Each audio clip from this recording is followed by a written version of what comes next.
has not managed to reduce its consumption of cocaine. because it's drug addicts, or rather they did manage to reduce the consumption of cocaine simply because their addicts switched to another type of drug, fentanyl, which is much deadlier. This fentanyl is produced in the industrial heartland of the United States, here. Not far from here. And the consumers are here as well. It's produced and consumed de lo que se ha podido entender de drogas en la historia de la humanidad desde que supimos del vino, del alcohol o de la cerveza. Adictos al fentanilo y a la gasolina. They're addicted to fentanyl and to gasoline. De la vida en el mundo.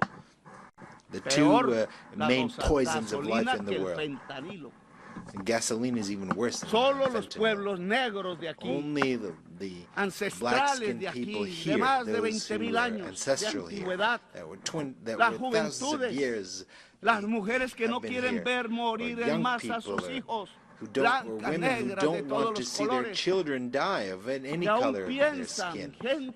Que aún piensan, no duermen bajo el fentanilo o bajo la televisión mentirosa y que pueden detener la tiranía dentro de Estados Unidos mismo y en el mundo.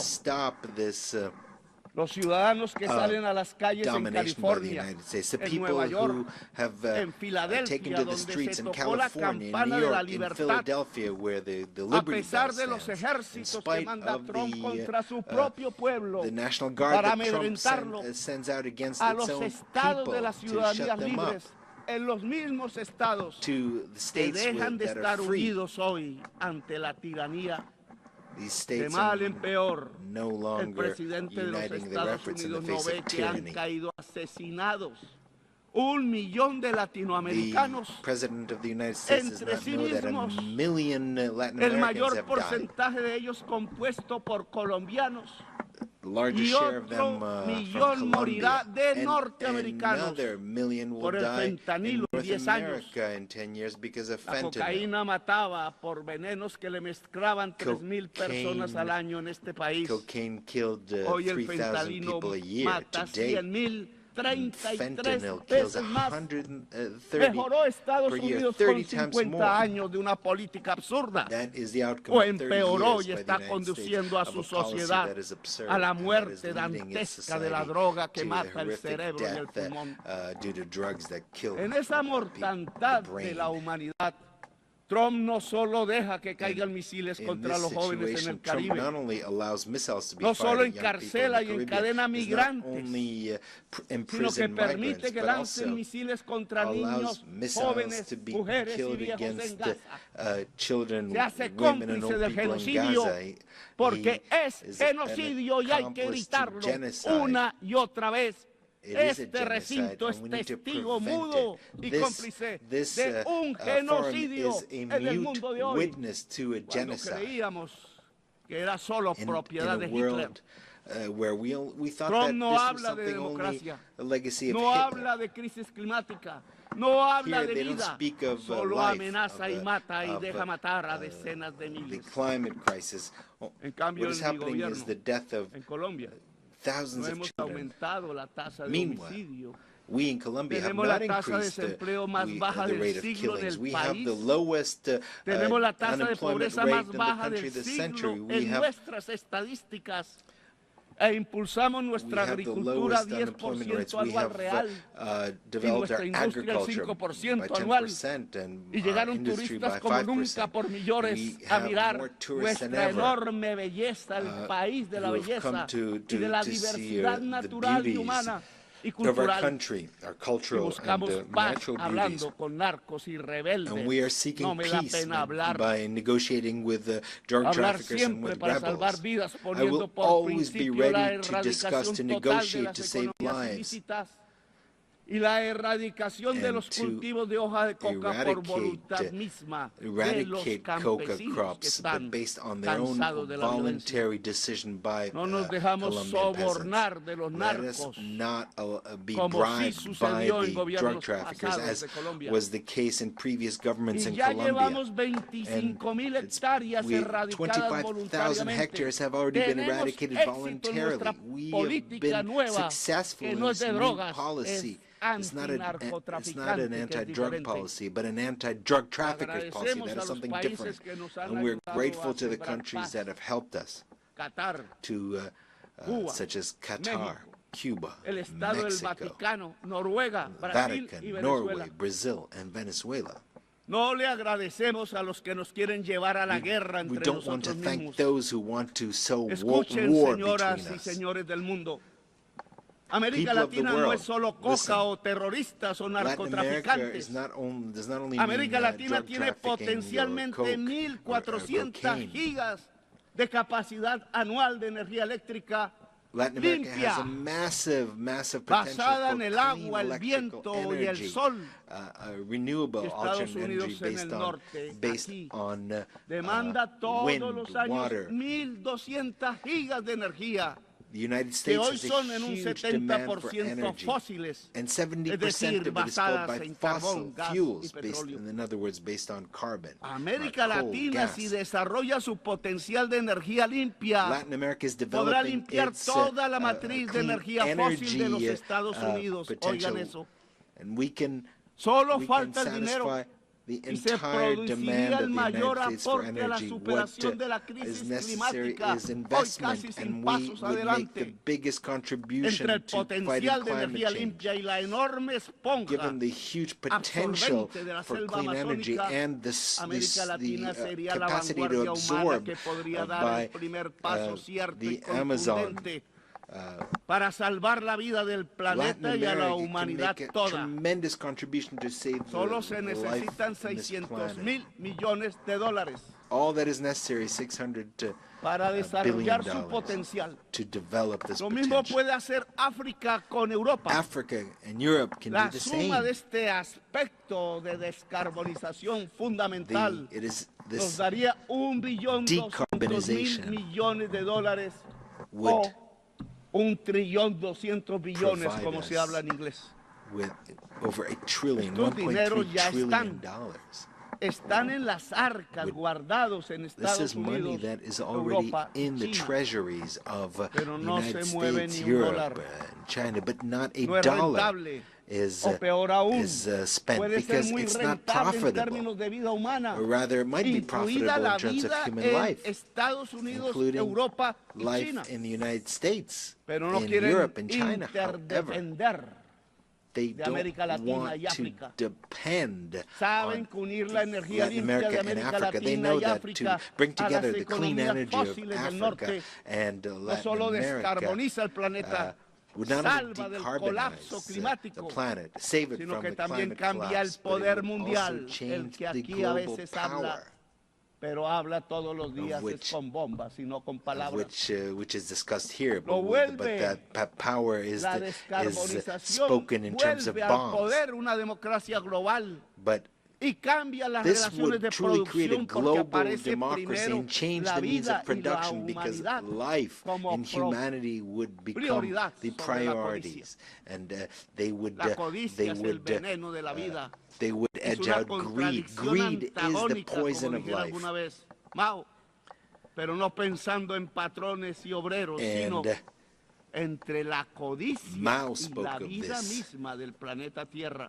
Chairman Mao. Según la ciencia, tenemos 10 años para According caer to science, en un we have punto de 10 no more retorno. years until 10 we reach a años. point of no return in terms of the Y climate. donde ya pasemos a ese punto, no And se puede hacer nada. Once we reach that Solo point, we won't be able observaremos to do anything. las We will catástrofes y las simply sentiremos, observe the incluso en nuestra propia disasters, familia. and we'll feel them in our ¿Por own qué será? families and cities. Porque será, si me pueden... Because irreversible, la extinción de la vida, incluida la humana. Irreversibilidad del proceso. Ya ninguna tecnología, ninguna fuerza política o social, ninguna mente humana podrá hacer nada para detener el colapso. Y nos quedan 10 años. Dice la ciencia. Pero aquí no creen en la ciencia, dijo uno. People don't believe in science. El más poderoso del mundo no cree en la ciencia. The most powerful man in the world does not believe in science. That is the y de irracionalismo se llenó filosóficamente Alemania, el país de los grandes filósofos de Feuerbach, de Hegel, the country of great philosophers, de Kant, of Kant. Y hoy de irracionalismo se está llenando Estados Unidos y fue la antesala de Hitler en 1933. Irrationalism in 1933 and today it's this country that is becoming irrational. The solution is to stop consuming fossil fuels and to quickly switch to water, wind, hydrogen. But the word decarbonization sounds subversive at the conferences of the most powerful countries, G7 or G20 or Davos. Among the rich. Como hace 5 siglos sonaba subversiva la palabra democracia aún aquí en Nueva York, democracy sounded subversive here, or in Bogotá, in Paris, esos dineros de los que hablo aquí, Madrid, $600 mil millones de dólares, these dollars that I mentioned here, $600 billion or 1.3 trillion. En 1 o 2 ceros, mayor que la cifra que prometieron los países desarrollados dar. Y que son limosnas. Y no cumplieron desde la COP de París porque no les interesa la descarbonización. Y es entre ceros la demasía de la cifra sobre los exiguos préstamos de la banca multilateral que son eso. Pura limosna inocua, pura ideología pensando que la rentabilidad del capital limpia la atmósfera y salva la vida. Which are mentiras ideológicas, fantasmagóricas, fetiches, small para que no amounts miremos compared to arriba what y is no needed. actuemos como humanidad. La crisis climática implica priorizar en todos los presupuestos públicos la inversión en descarbonización y adaptación. Investment in decarbonization and adaptation should be the una priority. política financiera mundial Global financial policies necessary that is different. The debt risk premium should be abolished. Which countries are the riskiest? They are the countries that have the highest greenhouse gas emissions, such as this one. These are the riskiest countries. That absorb CO2, and we have jungles and a lot of water in the south. We absorb the CO2 of the north. The market does not agree with that. So the debt of the poorest countries must be forgiven.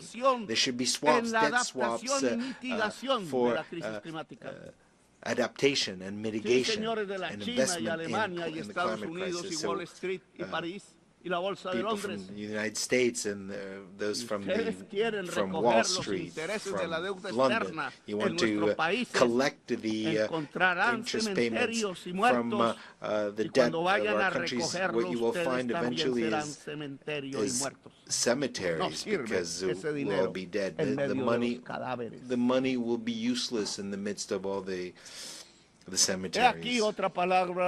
Another subversive word is to plan. Global, a global plan. The word plan has been forgotten because it was not necessary to plan. Es anatema. Because the plan is anathema. Religiosa y falsa se desató sobre el mercado. And creencia fundamentalista. There was a fundamentalist belief in the markets, que llevaba el mercado a la felicidad. Thinking that markets would bring happiness. El suizo economista y el Swiss economist Arras said this. And in fact, the market leads to an abyss. It leads to death, as we are already witnessing today. Malras, that was his name, was wrong. Neoliberalism was mistaken from the very beginning, and it's been guiding our countries for the past 50 years based on completely erroneous formulas. The plans should be binding on national states. There should be a global democracy supervised by a Security Council that does not have the right to veto. Because we have to understand that the market will not resolve the climate crisis, because it has produced that crisis. It was capital, which is based on an unequal relationship between those who own the means that create the carbon and those who work, who are salaried employees. And this is a system that has to produce more and more objects that the boss, the owner, has to sell. And the same thing for the production of fossil fuels. That is what has produced the climate crisis. Produce more, to consume more, to sell more, and thus create more carbon, more oil, until we die. This will not last forever, because carbon and fossil fuels have reached the end, because that is perhaps will mean the end of capital in general, because if it's not the end of capital, it'll be the end of life. The owner of capital is an individual that has power. It's not a thing. It's not some kind of puppet. It is a human being with his greed, a slave to his greed. That is the individual who will seek to make sure that more and more oil is produced in their countries, even if it poisons his life, and continue to dig for more oil, even if it destroys the atmosphere and destroys life. So we have to choose either life or greed, either the Stone Age or local and global democracy. Freedom or death, as Bolívar said. And that was his slogan, his red and black, white and white banner. Freedom red, death black, and possible peace white. That is what is necessary, is a revolution by the peoples of the world to overcome the climate crisis, and not to allow this crisis to reach a global collapse. It is a revolution of the united peoples, of civilizations that need to engage in dialogue, more than states themselves. It is a revolution of entire humanity to save life on the planet, and perhaps with the cooperation of certain governments that want to support life. Today, the United Nations is experiencing a crisis, and there's a need to transform it. Today, we have nation-states gathered here who no longer have power, and that no matter how much they vote, they are ignored, because the nation-state has also reached its decadence, its ultimate fall. Because capital has become global. It's not contained in a state. Pero Stalin no tenía las entendederas para ello y creyó más en la tribu y condenó en Yalta una revolución mundial en España, en Italia, en Grecia y quizás hubiera sido América Latina y otros. La humanidad es el nuevo sujeto político que aparece, no el Estado-nación. Y por tanto, Naciones Unidas se tiene que volver y transformar en una humanidad unida, aunque diversa. Está apareciendo un nuevo sujeto político en la historia humana. Y es importante y me parece espectacular. Y es que superamos la idea del Estado-nación para convertirnos en humanidad. Pero esa humanidad, para que esté unida y sea única en la acción, tiene que tener democracia en todo el mundo. Tiene que tener diálogo permanente en medio de la diversidad. Es la diferencia lo que nos impulsa a la posibilidad de una coordinación eficaz de la acción a escala mundial. Humanidad que dialoga, sí. Humanidad civil, sí. Humanidad profundamente democrática, sí. Ojalá una humanidad de personas libres, que es su definición, su sinónimo, porque no puede haber humanidad esclava. La humanidad esclava no es humanidad, es bestia. Es bestia el que esclaviza, pone cadenas a migrantes, lanza misiles sobre jóvenes, acribilla con misiles niños y niñas en un poblado muy cerca donde nació Jesús. Esto ya no se resuelve con estados que hablan, y no se resuelve con gobernantes sobornados por el petróleo y dispuestos a lanzar misiles a los pueblos del sur. Un nuevo sujeto político entonces aparece, la humanidad unida y diversa en sus culturas. Mientras el colapso se acerca y mientras las sociedades viejas y blancas de Europa y Estados Unidos siguen aplaudiendo a sus nuevos Hitlers de moda, no escuchan ni a sus jóvenes, ni a sus niños, ni a la humanidad, ni a las estrellas, ni a sus abuelos que murieron como héroes en los campos de Europa luchando de verdad contra Hitler y su idea criminal de una raza superior.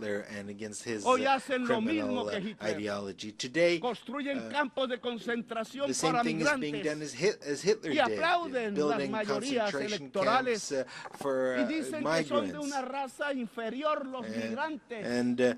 Y colectivizan culpas en ellos como hicieron con los judíos y lo llaman terroristas inferiores y ladrones, narcotraficantes, todos dicen. They call them drug traffickers and la mayoría de thieves, los narcotraficantes son rubios y majority de ojos azules of drug traffickers are blonde and have blue eyes, and they keep their fortunes in the largest banks in the world. They don't live in Bogota or in Gaza. They live in Miami. They are neighbors of President Trump. They live in Dubai or in Paris or London. They don't live where there's poverty, but the missiles are fired. Mentira que el tren de Aragua es terrorista. Solo son delincuentes comunes en forma de banda, agrandados por la estúpida idea de bloquear a Venezuela y quedarse con su petróleo pesado y ya venenoso. Los migrantes no son delincuentes. No tienen que llevarlos a campos de concentración ni expulsarlos encadenados. La migración no es sino el producto del bloqueo a los países más pobres, como Irak o Irán o Cuba o Venezuela. El bloqueo económico no es más que un genocidio. La migración no es sino el producto del empobrecimiento de los países más pobres por una deuda impagable y codiciosa. La migración no es más sino la consecuencia de las guerras y las invasiones por el petróleo desatadas por Estados Unidos y la Europa de la OTAN. La migración no es más sino la consecuencia de la crisis climática que transita a colapso y que deja sin agua las tierras del trópico, porque al aumentar el calor se evapora el líquido vital. La solución a la migración no es otra, o muy diferente a las cadenas, a las cárceles, a los misiles. No hay raza superior, señores.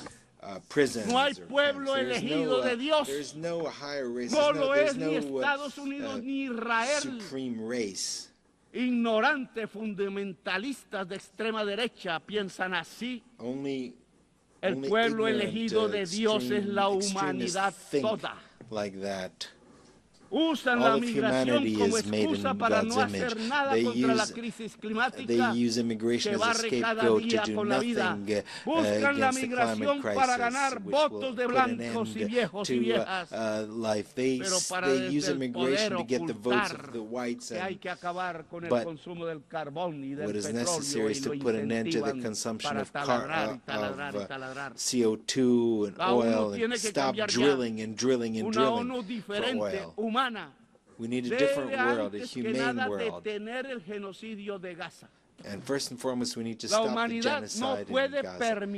Humanity cannot allow a single day ni a los genocidas de Netanyahu ni sus aliados en Estados Unidos e Europa. Netanyahu and his allies in Europe and the United States to continue. The United Nations must uphold los tribunales internacionales de justicia, the decisions of the International Court of Justice. International law is the basis of civilization and of its wisdom as distilled in history, and it must make sure that the decisions of international justice are implemented, are applied. Diplomacy has been tried in Gaza. It could not resolve the situation.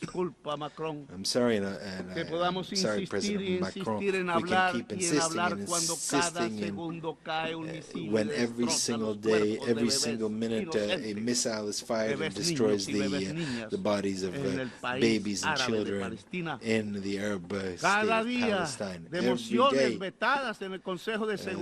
are decisions, resolutions that are vetoed in the Security Council. Every day, more and more children die. More and more bombs, more and more dead. No es madre, no es padre, no está vivo. Viene quizás de fuerzas oscuras. Es un robot. Perhaps those who do this, who shoot this, are robots. Maybe they don't have their own children. They're not human. Diplomacia. Es con una votación de la Asamblea de las Naciones Unidas. Can we stop the genocide with a vote the General Assembly? Yes, that's what we should do rather than a vote in the Security Council, because that is vetoed. Uniting for Peace para Palestina. Conformando una fuerza armada para defender la vida del pueblo palestino. Palabras y armas toca hoy. No son cascos azules, no entrenados, words, not blue helmets that are often lack training, indispuestos para lo que toca. Not ready es un ejército to do this. No, what we need is a powerful army of countries that do not accept genocide. That is why I invite nations of the world and their peoples most importantly, as a integral part of humanity, to bring together weapons and armies and to defend Palestine. I invite the armies of Asia and the great Slavic people who defeated Hitler and the Latin American people of Bolivar, of Garibaldi and others. Es la hora de la espada de la libertad o muerte de Bolívar. Today, the time has come to use the slogan of Bolivar, freedom or death. Sino a la humanidad que clama libertad, porque desde Washington y la OTAN matan la democracia y hacen renacer la tiranía y el totalitarismo a nivel global. And they are spreading totalitarianism at the global level. We need to raise the red and black banner flag. Que levantó junto al rojinegro color de la paz como esperanza para que haya esperanza de vida en la tierra y en el corazón de la humanidad. In the heart of humanity. The United States no longer teach democracy, but rather kill democracy, especially among its immigrants, filled with greed. The UN should begin its change by stopping the genocide in Gaza with an army of liberation and salvation. And there should be a decision here taken in the General Assembly without any veto. After Gaza, we can start working on decarbonization so that we can found a truly global democracy and a new Security Council can be established without any vetoes and where its decisions would be binding. And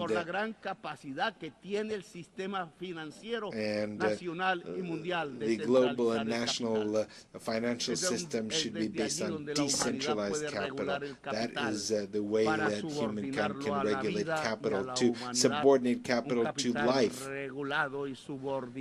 to regulate it. To regulate it to people. That is the path by which the United Nations will move from an alliance of states to an alliance of cultures and peoples. If we overcome the climate crisis and if we unite as humanity, we will manage to make the United Nations an assembly of peoples which seeks to make sure that every individual is free, seeking making sure that every human being achieves their potential because the intelligence of human beings, illuminated by science, will make it possible to not only save life, but to fulfill the mission of humanity by expanding life into the stars. A humanity that is united and free can look at the stars and reach the stars, as the Romans, the legionnaires, thought of Judea when they ad astra hasta las estrellas siempre. Es la hora de la libertad o la muerte, y es real la muerte en misiles, pero también es real la libertad en el corazón humano y su capacidad de unión, de rebelión y de existencia. Gracias, muy amable. Thank you very much.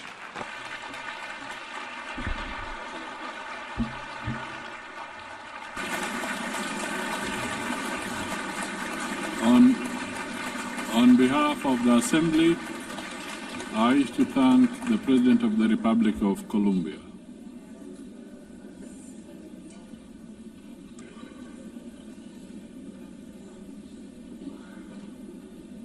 The Assembly will now hear an address by His Excellency Karol Nawrocki, President of the Republic of Poland. I request protocol to escort His Excellency and invite him to address the Assembly.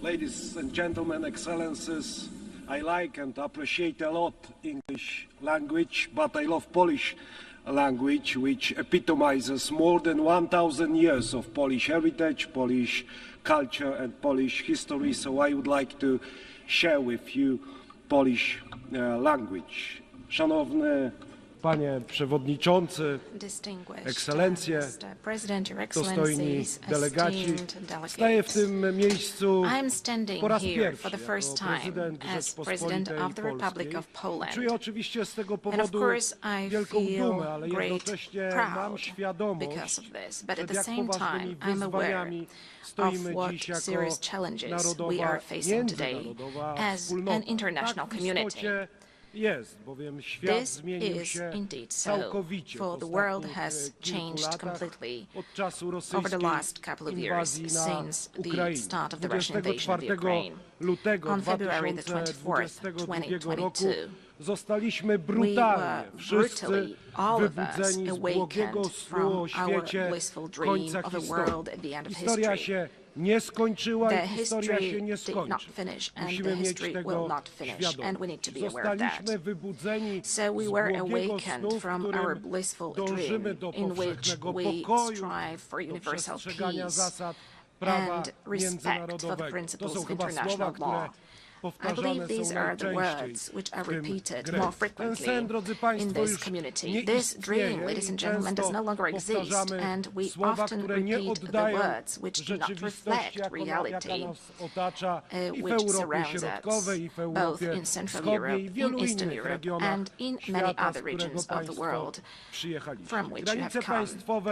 State borders have ceased to be untouchable, as a matter of fact, and international law, which has so far been considered the compass of the world order, began to be treated more as a suggestion rather than a rule. Let me remind you that shortly after the outbreak of the war and the attack of the Russian Federation on Ukraine, Polish men and women demonstrated incredible solidarity with the fighting Ukrainian nation. We opened our hearts, our borders, we opened up our homes. We provided material, financial, and military assistance, as well as diplomatic one. Today, ladies and gentlemen, 1 million Ukrainian refugees live in Poland. Ladies and gentlemen, the Russian invasion of Ukraine is not only the most serious conflict in Europe since World War II, but it is also a turning point. The existing international order is crumbling before our eyes. The world has entered a new and dangerous era of rivalry between great powers, breaking rules and testing how far one can go before someone says a clear enough stop. The principle of sovereignty. You can ask this question. It is increasingly trampled upon. The prohibition of aggression reduced to a dead letter. Instead of law, an attempt to use naked and brutal force. We are at a turning point in history, a time when the decisions made today will have consequences for decades to come. And all of us need to be aware of this. And all of us are taking responsibility for this. That is why now, as a community of democratic states, or those aspiring to be democratic states, we must view the current situation as a battlefield for principles whose observance may determine the future of our civilization. Ladies and gentlemen, I think this is the last moment to take concrete action. Ladies and gentlemen, Russia's aggression against Ukraine is not just a regional conflict. It is a test of whether the principles on which the UN is based will stand the test of time, or whether they will succumb to the weight of the imperial and colonial ambitions of a state which considers itself above the law and which has repeatedly ignored the resolutions of the assembly, of this assembly, of other assemblies, and to a certain extent all of us take responsibility for that. Further repeating the words about peace and security, which have to be spoken out loud, but which should be followed by concrete action. Moscow speaks of the need to address, and I quote, the root causes of the conflict. I share this view, but I believe that the root causes of Russian aggression are primarily ideological. Russia refers to an imperial vision that treats entire nations as a colonial property. It denies them subjectivity on a regular basis, claiming that they are artificial constructs, and it justifies the invasion as a historical correction. And, ladies and gentlemen, in Poland, in Central Europe, in Eastern Europe, we know all of that. For at least, we have known it for at least 86 years. It is the same set of notions which appears also in the 21st century during our discussions, plenary sessions, and assemblies. To us in Central Europe and in Eastern Europe, this set of notions is nothing new. Whether we are talking about Poland, the Republic of Poland, in the first half of the 20th century, or whether we are talking about Ukraine today. As a historian, I view the present also through the lens of the past. That is natural. After centuries of conquests, wars, partitions, deportations, rapes, and crimes, in the 20th and the 21st century, Russia has simply not abandoned its imperial ambitions. One of my great predecessors, the late President Lech Kaczynski, understood this perfectly well when he spoke in front of the Georgian parliament in 2008. His words, spoken at that time, have stood the test of time. President Lech Kaczynski said, ladies and gentlemen, today Georgia, tomorrow Ukraine, the day after tomorrow the Baltic states, and later, perhaps, it will be time for my country, for Poland. When Russia attacked Georgia, it was not clear to everyone that this was only the beginning of the Kremlin's new imperialism.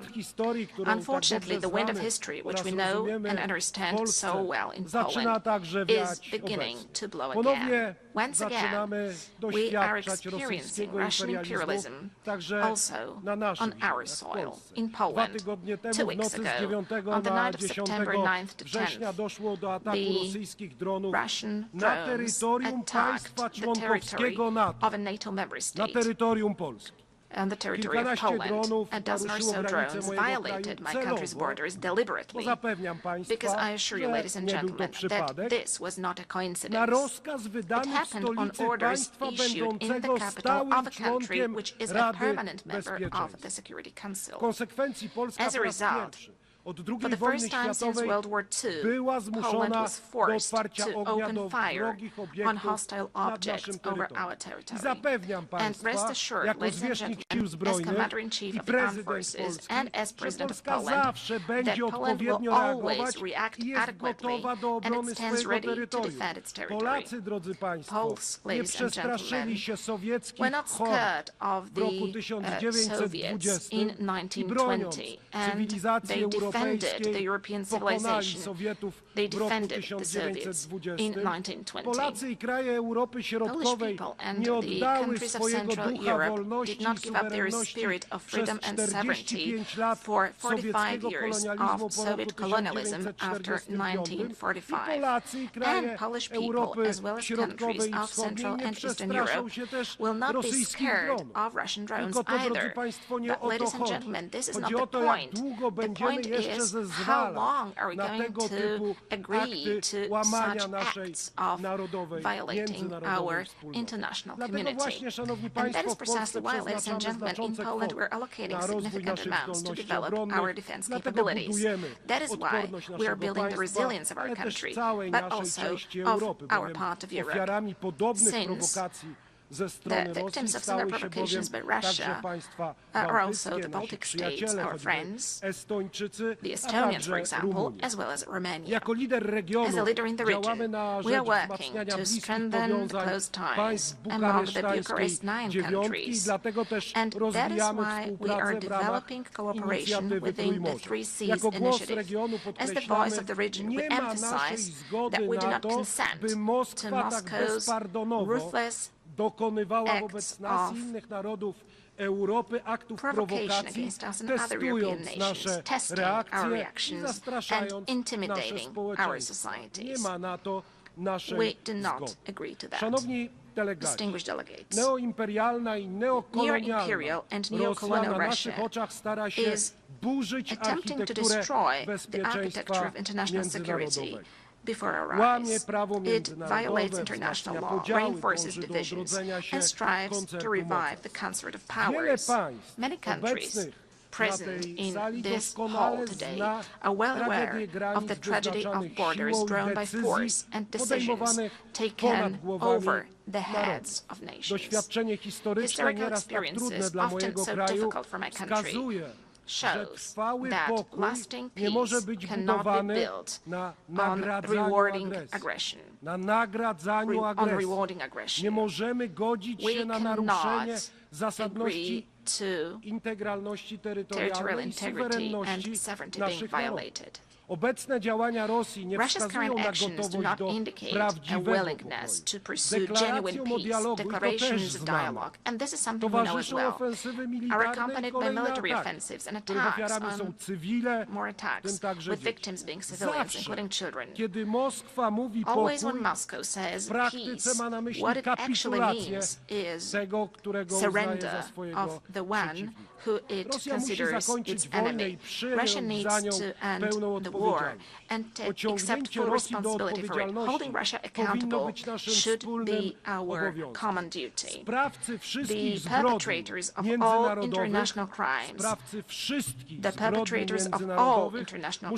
must be tried before competent courts. And I hope this is going to be the case soon, and that we are going to meet in the coming years, also during my presidency, and discuss things which should be obvious for all of us. That is why Poland supports the work of the International Court of Justice and the International Criminal Court, and endorses the idea of establishing a special ad hoc tribunal to try the perpetrators of aggression.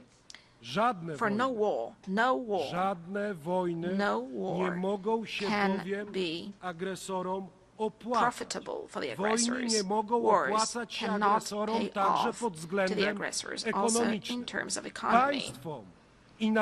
States and nations deserve full compensation, also from those who started the Second World War. Because if we want to build a community of states, of democratic states, a common European Union, then we have to agree together that war must not pay off in terms of economy to any aggressor. Ladies and gentlemen, as I mentioned, we are currently facing a whole range of global and local challenges. The eyes of the world, and ours too, are currently looking at the Middle East. Poland, like many other countries in the world, is following with concern the situation in this region, in the Middle East, where, as a result of the brutal attacks by Hamas on October the 7th, 2023, the conflict has escalated. Israel, like any other country, has the right to self-defense. Actions undertaken by Israel, however, must comply with international law, including international humanitarian law. Poland continues to advocate for a two-state solution to the conflict in the Middle East, in such a way as to give both the Palestinians and the Israelis the right to live in peace and security. Poland consistently supports international efforts to improve the situation in the Middle East and calls on the UN to take action. Ladies and gentlemen, Poland has no colonial past, which is why we are a reliable and trustworthy partner for Asian and African countries. What is more, we ourselves, we Poles were victims of colonial policies pursued by superpowers, so we understand perfectly well the instruments used by new imperial powers, and we do not consent to them destabilizing certain regions of the world.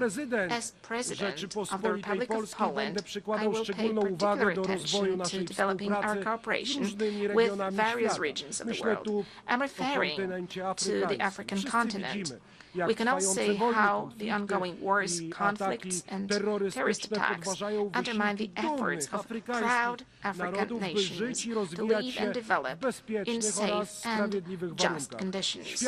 The world must stand with all those affected by insecurity and help them restore peace. We do not consent to new imperial powers destabilizing, for instance, the Sahel, in order to arbitrarily manage global migration flows or apply migratory pressure, nor do we consent to international criminal groups profiting from human trafficking and slave labor. We also want, and it is obvious as Poland, to develop relations with the countries of Asia and the Pacific. The role of this region in shaping the international order in the 21st century has significantly grown. This dynamic economic development is, however, accompanied by growing geopolitical tensions, which affects stability, prosperity, and security also in other regions of the world. Ladies and gentlemen, as Polish people, we are concerned about the negative impact of global crises. But as President of Poland, I want to say openly here in front of this international community that we are also deeply concerned and we are aware of the mistakes made by our Western partners, friends and neighbors. Yes, I agree with President Donald Trump that in recent years, and that is something that we were warning against as Poles, and this was the signal sent also by Central European countries, Eastern European countries. Europe is deep in ideological madness. This led to bad decisions on migration. This led to green craziness, green madness, the Green Deal, which is destroying economic markets and also agricultural markets. Yes, the very same Europe, our friends and our partners with whom we want to build a common European Union. For many years, we're subsidizing the Russian Federation buying Russian cheap gas. Ladies and gentlemen, in Poland as well as in Central Europe, we know all of that, and we are glad whenever the leaders of the European countries, Western European countries, draw conclusions and when they listen to our voice. Ladies and gentlemen, development and humanitarian aid are an integral part of our country's foreign policy in terms of building global peace, security, and development. We see it as a joint investment in our future, security, stability, and prosperity. We are present with our support in many areas in Africa, in Eastern Europe, and in the Middle East. Distinguished delegates, Poland, a co-founder of the United Nations, is the world's 20th largest economy and a country which has successfully transformed itself over the past 30 years from a developing country into a developed country and from a centrally planned economy into a market economy. This unique experience allows us to make a significant contribution to UN discussions on development, combining the perspectives of the global East and the global West, as well as North and South.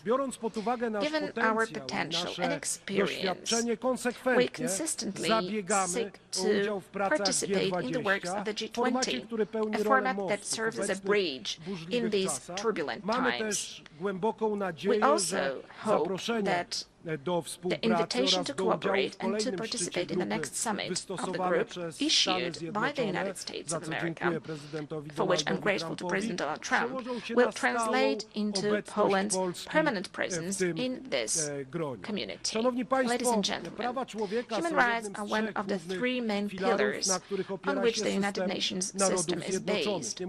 We cannot talk about true peace if we do not protect human rights of everyone, of every person without exception. Peace is not only an absence of armed conflicts, it is also justice, equality, and respect for human dignity. Therefore, the protection of human rights must be a priority in any process of building peace and security. We can clearly see dramatic consequences of the Russian aggression, also in terms of human rights and humanitarian issues.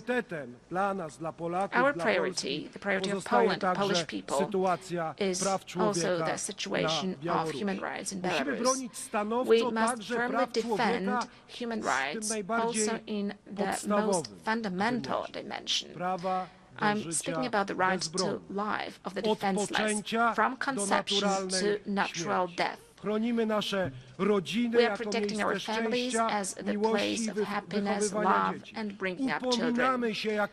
We are speaking up as Poland in a loud voice for one of the most persecuted groups in the world, Christians. We consider the Human Rights Council to be the main human rights body within the United Nations system, playing a key role in ensuring compliance with human rights standards. That is why Poland has submitted its candidacy for membership of the Human Rights Council for the period 2029-2031. Our candidacy reflects our commitment to promoting and protecting human rights around the world. Distinguished Mr. President, Your Excellencies, esteemed delegates, the United Nations was established 80 years ago. This anniversary shows how far we have come, but also how many challenges still lie ahead. Today we know that international cooperation is not an option, it is a necessity for all of us. It is unacceptable that aggressors begin to march with impunity through other people's territories and perpetrators of war crimes sleep peacefully without accountability every day. Let me remind you that after World War II, there was no room for relativizing crimes, at least in case of the most important commanders who gave orders. There was Nuremberg, there was a court, there was a name and a family name. There was a charge and a sentence, because it was not just about revenge, it was about principles. And today it's also about principles to make sure that crime is not rewarded and that the law is never replaced by force. Today we must return to that spirit. We must build an international system of accountability that will not hesitate to call evil by its name, regardless of the flag it bears on its shoulder. We must make it clear there are borders, there are human rights, there is international law, and anyone who violates it should face severe consequences. But it is not going to happen by itself, ladies and gentlemen, for the world order is not given once and for all. It depends precisely on us, on the governments, institutions, but most importantly on societies. As one of the Nobel Peace Prize laureates once said, neutrality helps the oppressor always, never the victim. Silence encourages the tormentor, never the tormented. Let these words be not just a warning, but also a call to action. To action here and now. Thank you for your attention.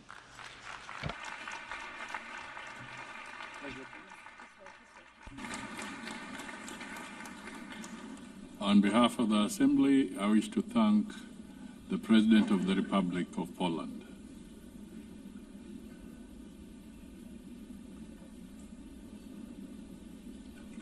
The Assembly will now hear an address by His Excellency Daniel Francisco Chapo, President of the Republic of Mozambique.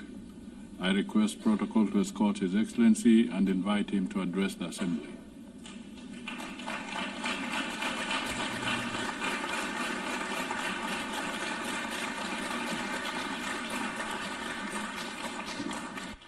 Muito obrigado. Thank you so much. Your Excellency, Madam President of the 81st session of the United Nations General Assembly, Your Excellency, Secretary General of the United Nations, Your Excellency, Heads of State and the government present here, distinguished head of delegations, ladies and gentlemen, it is for us an honor to address for the first time as the President of the Republic of Mozambique in a very important moment, both for Mozambique and for the Organization of the United Nations. I'm saying this